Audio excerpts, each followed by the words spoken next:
दोस्तों नमस्कार, मैं बीएम मिश्र अनसुने किस्से में आज फिर हाजिर हूँ एक नई कहानी के साथ। दोस्तों इस मंगलवार मैं आपको सुनाने जा रहा हूँ कहानी वो तो जीते जी मर गए। भैया आपको कुछ पता चला? सरजू ने फुसफुसाते हुए अपने मुंह की मुद्रा बदली। उसका मुंह अब मेरे कानों के पास से हटकर आंखों के सामने आ चुका था। नहीं, बताओ ना क्या हुआ? मैं भी फुसफुसाते हुए बोला। भैया जो मैं बता रहा हूं एकदम 100% सही बात है। हाँ, ये बात अपने तक ही रखिएगा। सरजू अब पूरी पोजीशन ले चुका था कहानी विस्तार से सुनाने की। मैंने उसे विश्वास दिलाया। नहीं सरजू, हमारे तुम्हारे बीच की बात कभी गई है बाहर? तो आइए सुनते हैं पिता के भरोसे को तोड़ने वाली एक बेटी की कहानी। क्या बात हो गई, आज अब तक सरजू नहीं आया? ऐसा तो कभी नहीं हुआ। सरजू तो रोज 7 साढ़े 7 बजे के बीच आ ही जाता था। अब तो 8 बज रहे हैं। मैं घर के सामने बगिया में बैठकर सरजू की राह देख रहा था और उसके ना आने की वजह के बारे में मन ही मन कयास लगा रहा था। कहीं बीमार तो नहीं पड़ गया? हो सकता है रात को ज्यादा पी ली हो, सुबह जल्दी उठ ना पाया हो। मन ही मन न जाने और क्या क्या सोचता चला जा रहा था मैं। ऐसे तैसे 9 बज गए। धूप तेज होने लगी। अब बगिया में बैठे नहीं जा रहा था। सरजू मेरे घर के बाईं ओर 100 फरलांग आगे एक झोपड़ी नुमा कमरे में रहता था। घर में उसके अलावा कोई और नहीं था। माँ बाप पत्नी एक एक कर सब उसे छोड़कर जा चुके थे। जब से वो अकेला हुआ तो प्रायः रोज सुबह एक बार मेरे पास जरूर आता, घंटों दरबार करता, इधर उधर का हाल चाल बताता और फिर ये कहते हुए चला जाता कि जाऊं कुछ काम धाम ढूंढ लूं, तब न रात को रोटी तरकारी बनेगी। हाँ, सरजू का कोई काम निश्चित नहीं था। कभी किसी के घर की सफाई कर देता, कभी किसी की सब्जी भाजी ला देता, तो कभी किसी का गेहूं पिसवा देता। उसके बदले में उसे जो कुछ मिल जाता उसी में मस्त रहता। कभी कभार कमाई अधिक होने पर जब ज्यादा खुश होता तो शाम को 2 पैग भी लगा लेता। दिल का साफ था, खुश मिजाज था और मुझे भी जरूरत थी उस जैसे एक आदमी की। मैं भी अपने मन का बोझ अक्सर उसी के साथ ही हल्का कर पाता था। जब से बैठता किसी न किसी बात पर हंसाता ही रहता। मेरा भी स्वार्थ था, इसलिए सरजू की शाम वाली जिम्मेदारी यदा कदा मैं भी उठा लेता था। लगता है कि अब सरजू नहीं आएगा। मैं बगिया की हरी घास पर पसरे अपने दोनों हाथों पर जोर लगाकर उठने ही वाला था कि घर की बाउंड्री के पीछे से सरजू की आवाज आई। भैया रुकिएगा, अभी बाथरूम में न घुसिएगा, एक बहुत बड़ी खबर लाया हूं। सरजू की सांस फूल रही थी। लग रहा था जैसे दौड़ता हुआ आया हो। हाँ सरजू, रुका हूं अभी, आओ जल्दी, कहाँ रह गए थे? सरजू को देखकर मेरा मन हरा भरा हो गया। लेकिन सरजू जब मेरे करीब आया तो लगा जैसे आज वो किसी तकलीफ में हो। उसका चेहरा उतरा हुआ था, होंठ सूख चुके थे। बात बात पर हमेशा खिखियाने वाला सरजू आज गंभीर था। वो आकर मेरे बगल में बैठ गया और अपनी उखड़ रही सांसों की रफ्तार धीमी करने की कोशिश करने लगा। मैंने उससे कुछ नहीं कहा। मुझे मालूम था कि जब ये सामान्य हो जाएगा तो खुद ही चालू हो जाएगा। अपने पास रखी पानी की बाटल सरजू की ओर बढ़ाते हुए मैंने उसे आराम से बैठने का इशारा किया। सरजू ने गटागट पूरी बाटल खाली कर दी। फिर उसे नीचे रखते हुए मेरे और करीब आया और अपने मुंह को मेरे कानों के पास सटा दिया। भैया गजब हो गया, हमारे मोहल्ले में पहली बार ऐसी बात सुनाई पड़ी है। सरजू का मुखमंडल पूरी तरह से रहस्यमय और बुझा सा लग रहा था। मानो वो किसी युद्ध में बुरी तरह से परास्त हुआ हो और अपनी दुर्गति की कहानी सुनाने जा रहा हो। समय ज्यादा हो रहा था और मैं सरजू की बात सुने बिना उठना नहीं चाह रहा था, इसलिए अपना दायां कान उसके मुंह के और पास ले गया। क्या हो गया सरजू? मुझे अचरज हो रहा था कि ये मस्त मौला सरजू आज इतना गमगीन क्यों है। पहली बार देखा था मैंने उसे इस हाल में। सरजू को लगे कि मैं उसकी जुबान से निकलने वाली कहानी को लेकर गंभीर हूं, इसलिए मैंने भी अपने होठों को सिकोड़कर चेहरे पर जिज्ञासापूर्ण भाव लाने की कोशिश की। भैया, आपको कुछ पता चला? सरजू ने फुसफुसाते हुए अपने मुंह की मुद्रा बदली। उसका मुंह अब मेरे कानों के पास से हटकर आंखों के सामने आ चुका था। नहीं, बताओ ना क्या हुआ? मैं भी फुसफुसाते हुए बोला। भैया, जो मैं बता रहा हूं एकदम 100% सही बात है। हाँ, ये बात अपने तक ही रखिएगा। सरजू अब पूरी पोजीशन ले चुका था कहानी विस्तार से सुनाने की। मैंने उसे विश्वास दिलाया। नहीं सरजू, हमारे तुम्हारे बीच की बात कभी गई है बाहर? बताओ, क्या मजाल कि हमारी बगिया के पौधों के कानों तक भी पहुंच जाए तुम्हारी बात? तुम्हारा भरोसा कभी तोड़ा है मैंने?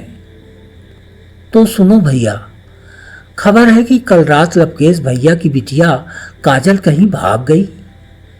आज लवकेश भैया सवेरे सवेरे थाने गए थे। हो सकता है रिपोर्ट लिखाने गए हों। बिल्कुल पक्की बात बता रहा हूं भैया। अब सरजू चाह रहा था कि कुछ मैं भी बोलूं। अरे गई होगी कहीं नाते रिश्तेदारी में। बड़ी हो गई है, 25 साल की तो हो गई होगी। हो सकता है किसी सहेली वहेली के यहाँ चली गई हो। अब इसको भाग जाना थोड़ी ना कहते हैं। मैं सहज तरीके से सरजू से बोला। नहीं भैया, गई नहीं, भाग गई है। भाग जाने का मतलब तो समझते हैं ना आप? अपने किसी आशिक के साथ चली गई है। सुना है उसी से शादी भी करेगी। मुझे तो लगता है अब शादी के बाद ही लौटेगी। अरे नहीं सरजू, लवकेश भाई प्रतिष्ठित आदमी हैं। वो अपनी बेटी का ब्याह किसी बड़े घराने में धूमधाम से करेंगे। और काजल भी पढ़ी लिखी है, समझदार है, ऐसा नहीं करेगी। सरजू को मेरी बात ठीक नहीं लगी। उसने अब अपनी बात पर पूरा वजन दे दिया। फिर आपको कुछ नहीं मालूम भैया, मैं जानता हूं असली कहानी। आज मैं सुबह थाने भी गया था। बाहर से कुछ माल आया था, गाड़ी से अनलोड करने के लिए थानेदार साहब ने बुलाया था। काम होने के बाद पूरे 300 रुपए दिए हैं उन्होंने। थाने के 2 सिपाही वहां आपस में चर्चा कर रहे थे। काजल जहां पढ़ती थी वहीं उसको किसी से लव हो गया था। लव माने प्रेम ही न होता है भैया। मैंने हाँ में सिर हिलाते हुए उसे आगे बोलने को प्रोत्साहित किया। भैया जानते हैं, लवकेश भैया ने काजल की शादी एक जगह सेट कर ली थी, लेकिन काजल वहां ब्याह नहीं करना चाहती थी और इसीलिए भाग गई।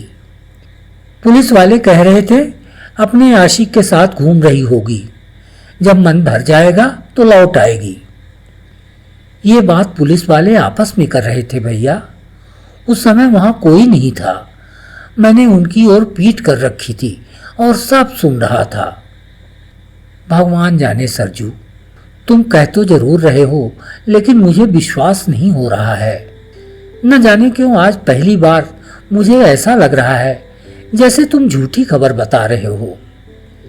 ठीक है भैया, न मानो मेरी बात, लेकिन कसम से मैंने जो सुना वही बताया।